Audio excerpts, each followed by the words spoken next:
30살이 심리학에 묻다라고 하는 책의 저자인 김혜남 정신과 전문의는 자신의 의과대학 시절을 돌아보면서 이렇게 말한 적이 있습니다. 본과 3학년 때 일이다. 어느 날 도서관에서 집으로 걸어오다가 주위를 둘러보았는데 나뭇잎이 다 떨어져 있었다. 아니, 단풍이 든 줄도 몰랐는데 어느새 낙엽이 지는 늦가을이 되어 있을 줄이야. 공부하느라고 도서관에서 거의 살다시피 하면서 지냈지만 뭔가 중요한 것을 놓친 기분이었다. 하지만 그때뿐 그녀는 또다시 바쁜 일상으로 돌아와서 정신없이 살아가면서 자기 인생의 중요한 것들을 휙휙 지나쳐버리고 말았다고 이야기합니다. 참 많은 것들을 그냥 놓치고 인생을 살아왔다. 제가 중학교 때 고향교회에서 저녁 예배 시간에 설교 말씀을 듣는데 목사님이 설교하시다가 신미는 참 손이 예뻐, 손이 아름다워 이런 말씀을 하셨어요. 이 신미 누나는 고등부 학생이었고 교회 피아노 반주를 하고 있었습니다. 지금 돌이켜서 그 말씀의 의미가 무엇이었는가를 생각해 보니까 그 목사님은 학생 한 명 한 명에 대한 신체적인, 정신적인, 영적인 특징까지도 다 놓치지 않고 파악하고 계시면서 정말 하나님의 사랑 안에서 한 생명을 한 영혼으로 바라보시면서 귀하게 지도하고 양육하셨다는 것을 지금에 와서야 제가 더욱 실감할 수 있습니다. 그 영향력 때문에 제가 어렸을 때 다녔던 그 교회는 작은 교회이지만 저를 포함해서 10여 명이 넘는 목회자들이 한국교회 안에서 부름을 받아서 지금도 곳곳에서 총회장을 지낸 분도 계시고 곳곳에서 섬기고 있습니다. 한 사람을 하나님의 사랑 안에서 바라보고 그를 진정으로 하나님의 말씀으로 양육하기 위해서 조금도 흐트러짐이 없이 모든 것들을 놓치지 않고 지도하고 양육해 주셨던 그 목사님이 하나님께서 목사님을 통해서 맺게 하시는 열매라고 생각이 듭니다. 오늘 1절 상반절 말씀을 보십시오. 요시야 왕이 통치하던 시대에 비로소 왕과 백성들은 자신의 삶 속에서 당연히 지속되어야 할 것들을 놓치고 살아왔다는 사실을 발견합니다. 요시야가 예루살렘에서 여호와께 유월절을 지켰다. 이 말은 반대의 이야기를 해주고 있죠. 지금까지. 요시야 왕 이전까지는 유월절을 지키지 않고 유월절을 놓치고 살아왔다. 그런 말입니다. 실제로 애굽에서 하나님의 백성들이 나온 이후에 광야를 지나 가나안에 들어오고 왕들이 사사들이 통치하고 왕들이 통치하던 시대에 이르기까지 유월절은 거의 지켜지지 않았습니다. 모세가 출애굽할 때에 유월절을 하나님의 명령에 따라 지킨 이후에 가나안에 들어왔을 때에 여호수아를 통해서 유월절이 지켜졌고 이제 왕들이 통치하던 시대에는 유일하게도 히스기야 왕이 그것도 너무 급하게 규례를 다 지키지 못하고 그렇게 유월절을 한번 지키며 지나갔는데 오늘 본문에 나오는 요시야 왕 때에 이르러서 드디어 우리가 지금까지 유월절 이걸 지키지 않았다 하는 사실을 발견하게 되었습니다. 그리고는 오늘 상반절 말씀처럼 이제 요시야 왕이 드디어 모세를 통해 명령하신 하나님의 말씀대로 유월절을 지켰다라고 기록하고 있습니다.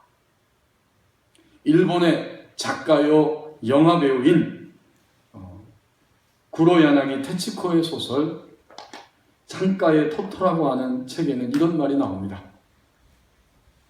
어쩌면 세상에서 진실로 두려운 것은 눈이 있어도 아름다운 것을 볼 줄 모르고, 귀가 있어도 음악을 듣지 못하고, 마음이 있어도 참된 것을 이해하고 감동하지 못하며 가슴에 열정을 불사르지 못하는 사람이 아닐까.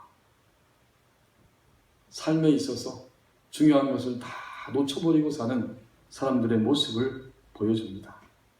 이 아침에 예배하는 성도 여러분, 우리는 오늘 하나님의 백성으로서 당연히 지속되어야 할 그 무엇인가를 놓치며 살아왔습니다. 그것이 뭘까요?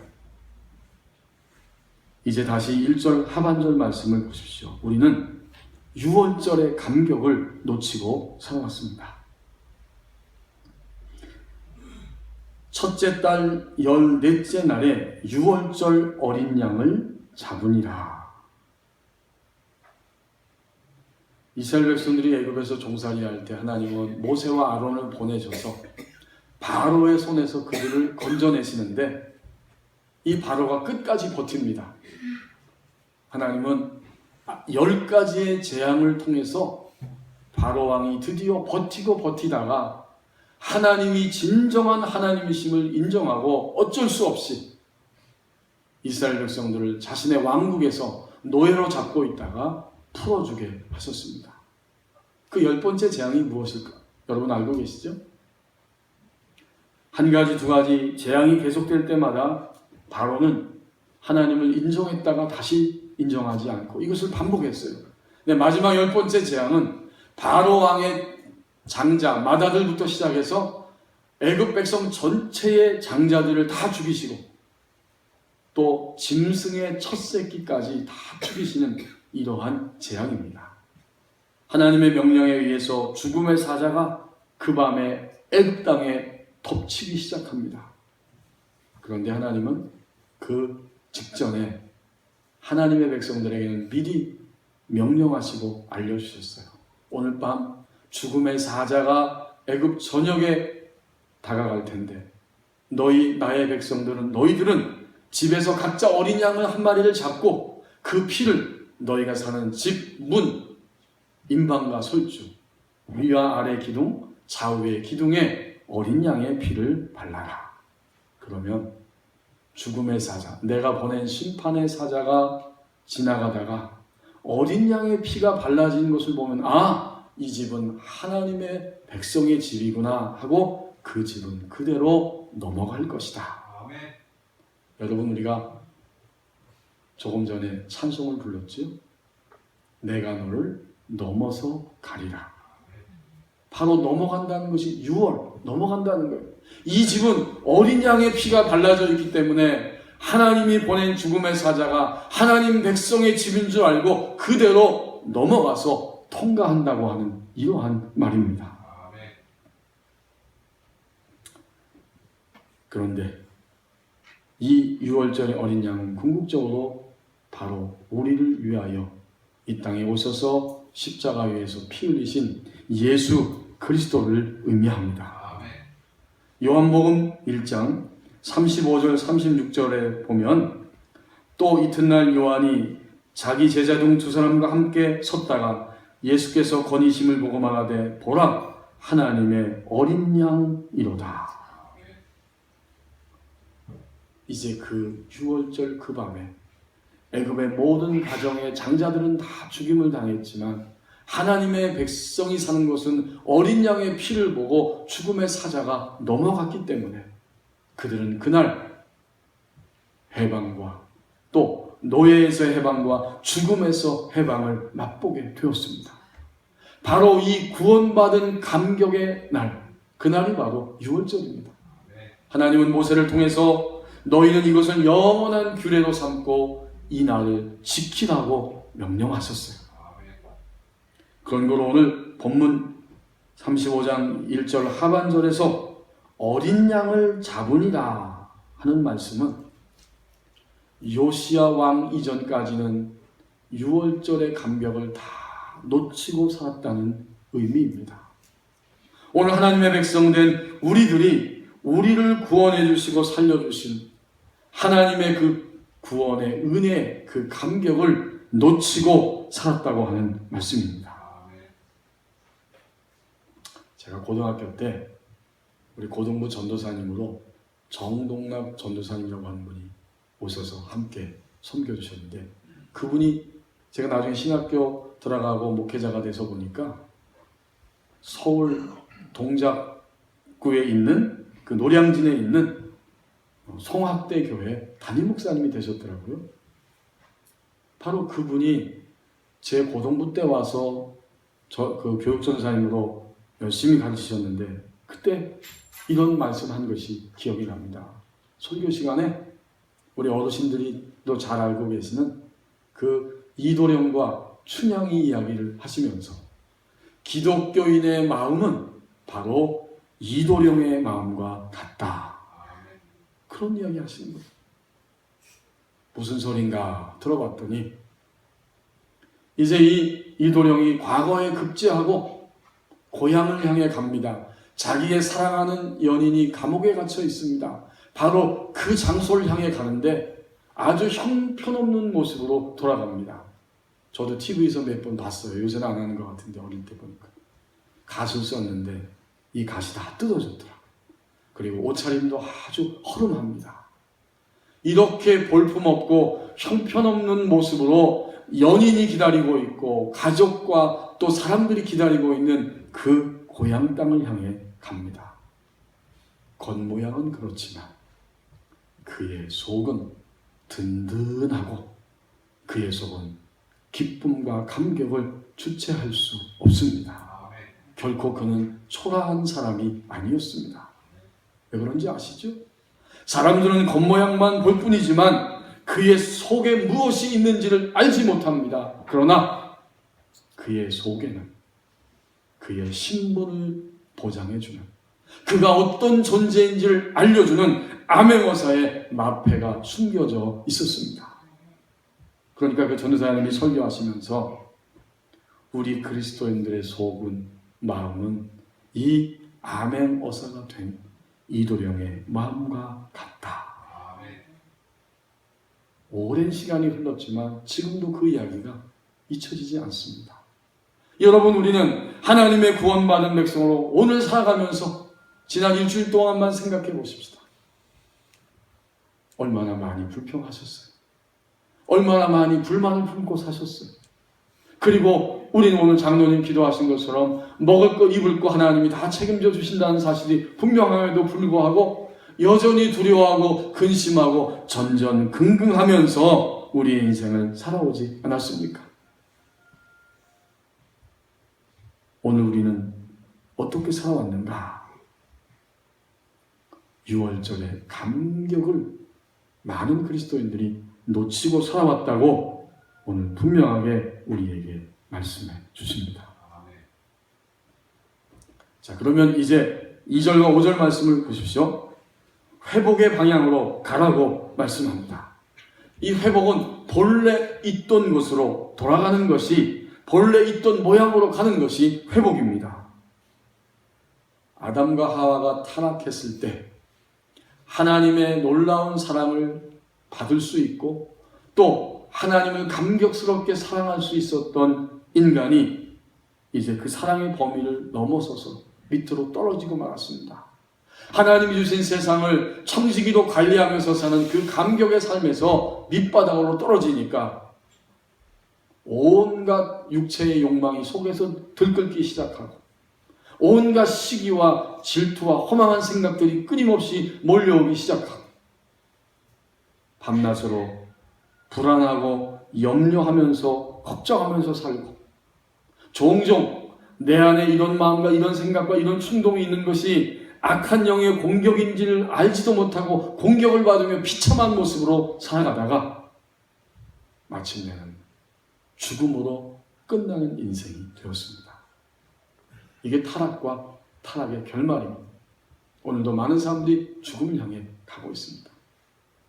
이러한 우리들을 긍휼히 여겨주셔서 다시 예수 그리스도를 보내시고 재창조해 주심으로 이제는 진정으로 하나님의 사랑 안에서 살 수 있도록 다시 회복의 길을 열어주셨습니다. 그런 거로 우리 오늘 회복의 길로 가라고 하나님이 분명하게 말씀하시는 거예요. 자, 이제 2절부터 5절에 보니까 회복의 구체적인 모습을 보여주는데 2절에 보시면 먼저 왕이 등장하죠. 이 왕이 누구입니까? 요시야 왕인데, 요시야 왕은 그동안 놓쳐버렸던, 빼앗기고 잃어버렸던 이 유월절의 절기를 다시 지킬 수 있도록 제사장들을 동원하고 그들을 격려하고 마침내 그 모든 일들을 다 관장하고 있습니다. 그 모든 것들을 끌고 가는 것이 왕이었습니다. 결국 왕은 누구입니까? 왕은 다스리는 사람입니다.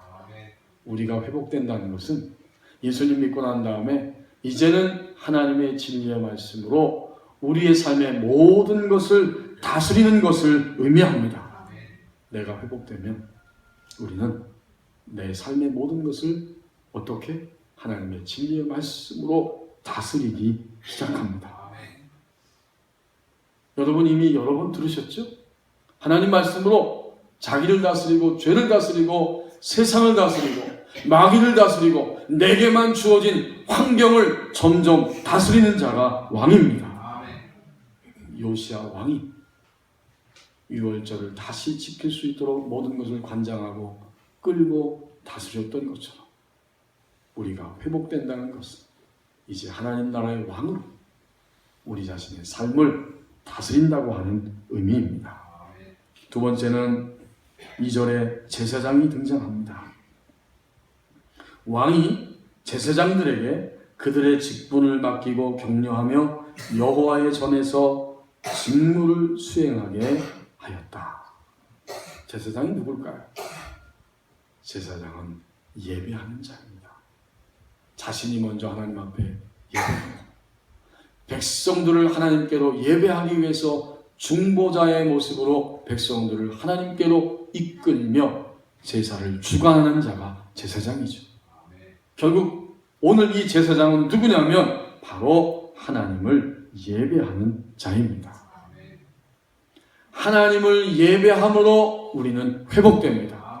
이 공적인 예배가 얼마나 중요한지 그리스도인의 삶의 생명줄이고 전부가 예배입니다. 주일날 공적 예배 자리에 나와서 이 1시간밖에 안 되는 예배 시간에 다른 곳에 마음을 빼앗길 것이 아니고 우리 자신의 영혼 몸 전체를 다하여 예배 순서에 따라서 초대교회부터 행해진 이 예배 순서의 틀로 된 이 순서를 정말 우리 자신을 다 들여서 하나님을 높이고 경배할 때 하나님을 대면합니다. 인간의 회복은 하나님의 사랑을 대면할 때에 회복이 일어납니다. 지식이, 어떤 물질이, 어떤 사상이 인간을 회복시키는 것이 아니라 하나님의 사랑을 대면할 때에야 인간은 회복될 수 있습니다. 제사장은 예배하는 자입니다. 자, 이렇게 공적으로 예배하면서 하나님의 임재 앞에 나가서 하나님을 대변하는 사람은 개인적으로도 드디어 하나님을 찾고 구하고 하나님 앞에 나가 무릎을 꿇으면서 개인 경건의 시간을 통해 하나님을 예배함으로 하나님을 대면합니다. 이것이 다 균형이 함께 가는 거예요. 공적인 예배에 나오는 것과 자신의 생활 속에서 개인적으로 하나님을 대면하는 개인적인 예배가 항상 같이 갈 수 있어야 됩니다. 이렇게 제사장은 자신이 예배하면서 백성들을 제사의 자리, 예배의 자리로 이끄는 중보자의 사명을 감당하고 있었습니다. 우리가 오늘 공적으로 개인적으로 예배를 통해서 하나님을 대면하면 할수록 우리의 모든 삶의 부분에서 우리 자신 안에서 새로운 회복이 일어납니다.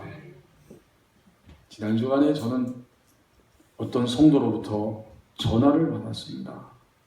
전화를 하면서 울컥 감격하면서 이야기합니다. 목사님, 제가 하나님을 새롭게 만났습니다. 제가 그 이야기가 무슨 이야기인가 들으면서 제 마음에도 감격이 됩니다. 하나님을 새롭게, 하나님이 계신 것을 알고 있지만 오늘 하나님을 새롭게 대면했다고 하는 말이었습니다. 이제 시간을 정해놓고 일정한 시간에 며칠 동안 계속해서 기도하고 있는데 바로 그날 개인적인 기도, 경건, 예배 자리에 하나님이 찾아와서 자신을 만나 주셨다는 고백입니다. 방언이라는 것이 성경에 있는 줄 알았지만 그날 하나님 앞에 나가 기도하는데 방언의 은사가 터졌다는 거예요. 주체할 수 없는 감격이 이 속에서 일어나기 시작합니다. 그래서 방언으로 막 기도하다가 그 다음엔 어떻게 되는 것인가, 이게 그래서 저한테 전화를 했다는 거예요. 제가 그 말을 들으면서 이렇게 이야기했습니다. 정말 방언은 하나님 주신 귀한 은사입니다. 방언은 우리 육체가 경험하는 게 방언은 육체가 경험하는 거죠. 우리 육체가 아담과 하와가 타락한 이후에 얼마나 부패했는지 우리 육체는 시키지 않아도 죄악된 생각과 욕망을 가지고 그렇게 흘러갑니다. 그러니까 하나님은 우리의 영을 깨우셔서 거듭나게 하시고 우리의 이 타락한 육체도 하나님 말씀대로 순종하게 하시기 위해서 우리의 육체에는 은사를 부어 주십니다. 은사가 경험되면, 방언이라고 하는 은사가 경험되면 육체도 이제 영적 세계를 알게 되고, 하나님의 말씀, 하나님의 사랑, 하나님의 살아계심, 하나님의 생명으로 나도 가야 하는구나 라는 것을 내 육체도 동의하기 시작합니다. 그래서 영혼과 육체가 전인적으로 하나님을 향해 나가도록 하나님이 역사해 주십니다. 이것이 방언이기 때문에 방언 기도를 충분히 해야 합니다. 하나님이 원하시는 분량과 그때까지 방언으로 충분히 기도하되, 다른 사람들이 있을 때에는 방해되기 때문에 절제하고 조용히 하고 혼자 있을 때도 방언으로 기도하십시오. 그리고 이제 삶의 모든 부분을 하나님께 여쭈십시오. 하나님, 그러면 어떻게 될까요? 그리고 귀를 기울이고 하나님이 또 감동해 주시면 그 말씀을 듣고, 이러면서 점점 하나님의 사랑으로 그 감격의 그 생명의 물결 속으로 들어갈 수 있어야 됩니다. 그리고 마지막으로 고린도전서 12장부터 14장을 반복해서 읽어야 합니다. 거기에 보면 은사에 대한 이야기가 자세하게 기록되어 있습니다. 은사에 대해서 하나님이 왜 주셨고 어떻게 사용해야 되는지를 고린도전서 12장부터 14장까지 기록해 주신 겁니다. 제사장은 예배하는 자고, 공적 예배와 개인적 예배를 통해 우리는 하나님을 대면하는 감격 속으로 들어가게 됩니다. 하나님을 대면하고서야 인간 바뀌어질 수 있어요. 회복될 수 있어요. 3절부터 5절 말씀에 보면 레위인이 등장하죠.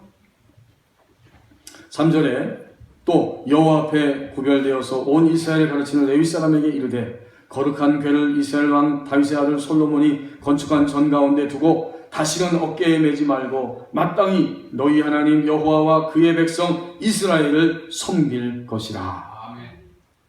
레위 사람은 하나님의 법궤를 메웠지만 이제 정착 시대가 되어서 솔로몬의 성전에 하나님의 법궤를 안치한 이후에는 그것을 맬 일이 없고 제사를 드리는 데 있어서 섬기는 자로 봉사합니다. 레위인은 섬기는 자입니다. 유월절 어린 양을 잡고 제단에 피를 뿌리는 것은 제사장이 하는 것이지만, 어린 양을 잡고 백성들과 함께 유월절을 지킬 수 있도록 모든 것을 준비하고 섬기는 것, 이것은 바로 레위 사람의 역할입니다. 그래서 3절 끝부분은 하반절에 보면 마땅히 너희 하나님 여호와와 그의 백성 이스라엘을 섬길 것이라. 레위인은 섬기는 자예요. 우리가 하나님의 백성이 된 이후에 우리는 하나님 주신 각자의 달란트대로 하나님의 교회 안에서 하나님 나라를 위하여 섬기는 직분을 감당할 수 있어야 됩니다. 하나님이 다 달란트와 은사 그걸 주셨어요. 달란트는 뭡니까? 쉽게 생각하면 달란트, 내게 주신 은사는 내가 잘할 수 있고 내가 기쁘게 할 수 있는 것이 은사입니다. 하나님과 하나님의 교회를 위해서 내가 잘할 수 있고 기쁘게 할 수 있는 달란트를 우리 다 각자에게 주셨어요.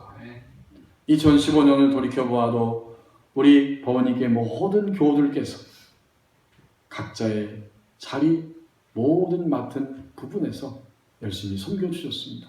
여러분에게 주신 하나님의 선물, 은사, 달란트를 그대로 하나님 나라를 위해, 교회를 위해 섬겨주셨습니다.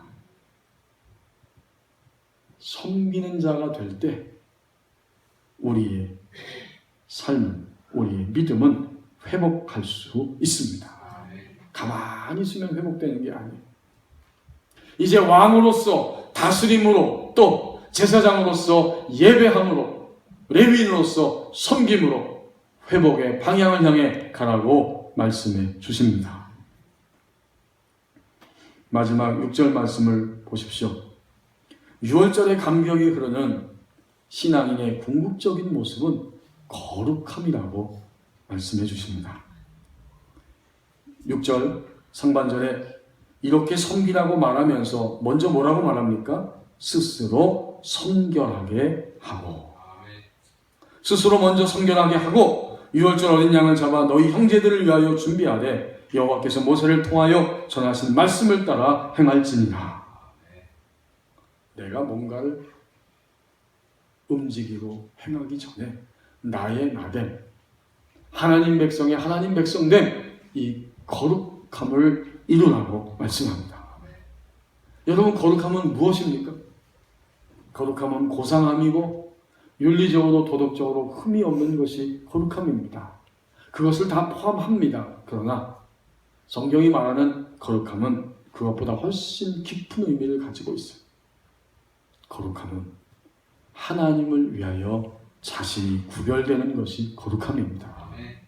거룩함이라는 말 자체가 구별되어서 따로 떼어놓는다는 의미입니다. 이제는 우리의 언행 심사가 하나님을 위하여 구별되기 시작하고 구별됨을 유지하는 것이 바로 거룩함입니다. 당연히 그리스도인들은 온유하고 겸손하고 신실해야 합니다.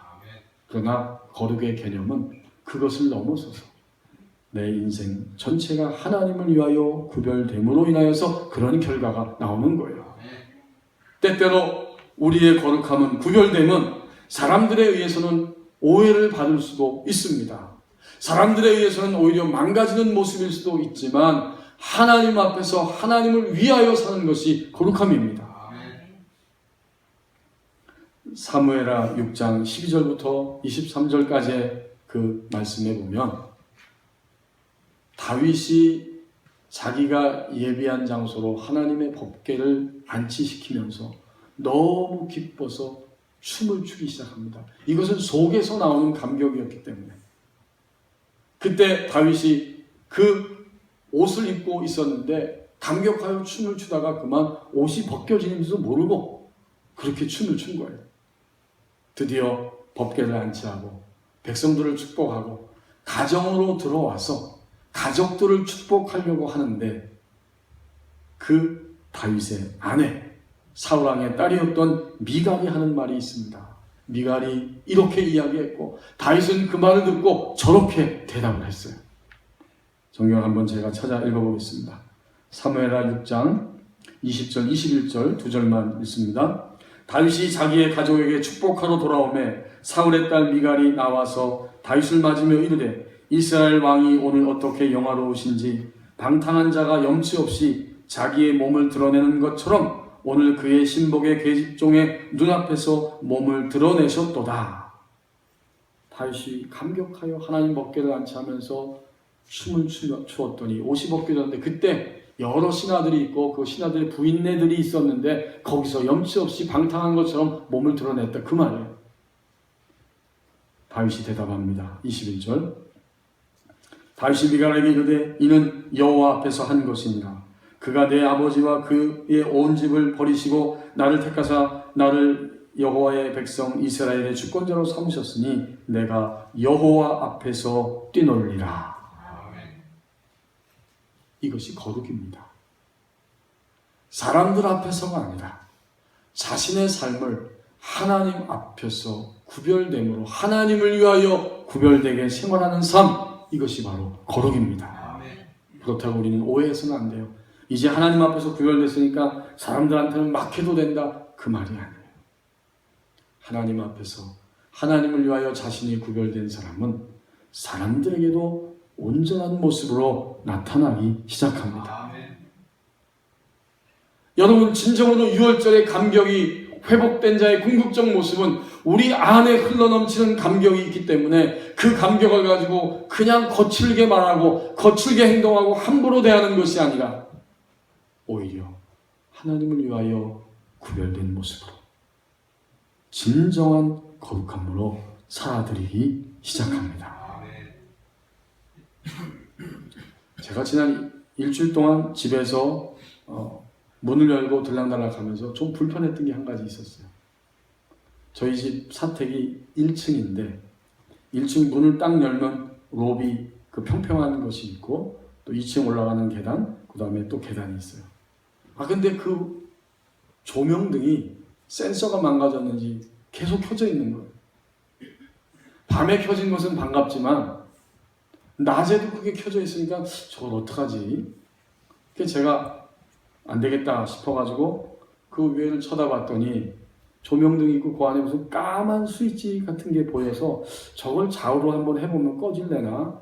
그리고 이제 그 조명등을 끄려고 폼을 잡았는데 천정이 높고 저는 키가 작잖아요. 그래서 이렇게 두 팔을 다 뻗어도 어림도 없어요. 집으로 다시 들어가서 의자를 들고 나왔습니다. 의자를 놓고 의자 위에 딱 섰어요.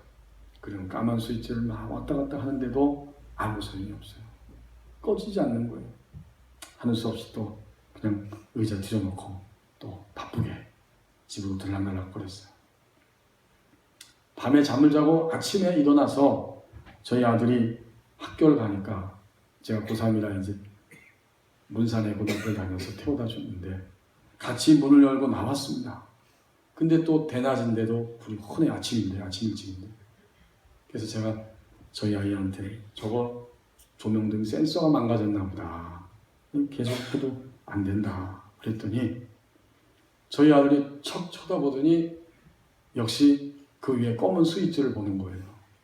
한쪽에는 배낭을 메고, 여러분 요새 학생들이요 가방을 메고 학교 가는 게 아니에요. 배낭을 메고 학교 다녀요. 얼마나 짐이 많은지 제가 그걸 들어보니까 배낭이에요. 배낭. 생김새도 배낭이에요. 그걸 왼손에 턱 걸치고, 그리고는 1층 평평한 데서 2층 올라가는 계단 하나에만 딱 발을 딛고 서더니 이 손으로 그냥 쓱쓱 왔다 갔다 하더니 안 되네 그러는 거예요. 저는 속으로 굉장히 깜짝 놀랐습니다. 여러분은 별로 안 놀라셔도 깜짝 놀랐어요. 역시 나는 작은 자구나. 깜짝 놀랐어요. 여러분, 큰 것이 큰 것을 이깁니다. 여러분, 우리 그리스도의 일생 속에서 무엇이 가장 큰 것입니까? 도대체 우리가 오늘 하나님을 믿으면서 무엇이 가장 위대하고 큰 것입니까? 예수 그리스도를 통해서, 6월절에 어린 양 되시는 예수 그리스도를 통해서 우리를 구원해 주신 하나님의 사랑이 가장 위대하고 큰 것입니다. 우리가 무엇을 놓치며 살아왔습니까? 여전히 우리의 삶에서 가장 지속되어야 할 무언가를 놓치고 살아왔습니다. 6월절 감격, 우리는 이것을 다 놓치고 살아갑니다.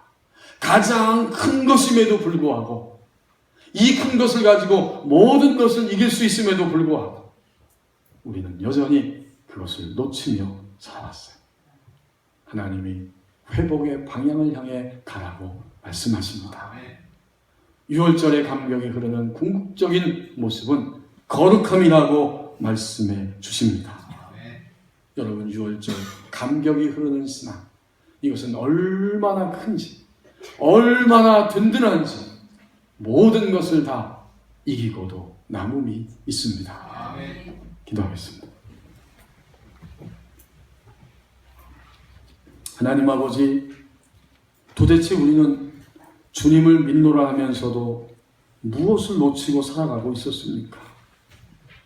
이제 우리를 이 땅에 태어나게 하시고 지금까지 생명호흡 주셔서 살게 하시고 언젠가는 우리를 다시 본향으로 부르실 하나님의 그 완전한 놀라운 구원의 사랑, 우리를 보내주신 이 6월절의 감격, 이것을 계속해서 놓치고 살아왔습니다.